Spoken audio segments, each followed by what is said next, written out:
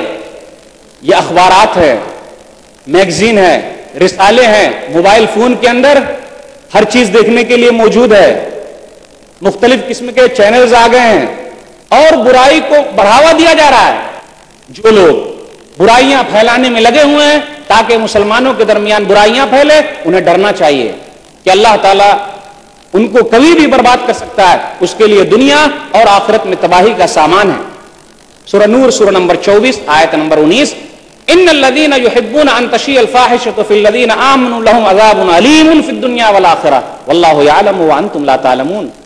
جو لوگ پسند کرتے ہیں کہ برائیاں مومنوں میں پھیلے, مسلمانوں میں پھیلے, چاہے جس طریقے سے پھیلانا چاہتے ہیں, اس کے لیے دنیا میں بھی عذاب ہے اور آخرت میں بھی عذاب ہے. اللہ تعالیٰ جانتا ہے, تم نہیں جانتے ہو. نوجوانوں کے بگڑنے کا ایک اہم سبب یہ بھی ہے کہ اس کے اندر دینی جذبہ کی کمی پائی جا رہی ہے. میں تمام نوجوانوں کی بات نہیں کرتا، الحمدللہ بہت سارے نوجوان تو ایسے بھی ہیں جس کے اندر اتنا زیادہ جذبہ ہے اتنا ان کے ماں باپ میں بھی نہیں ہے.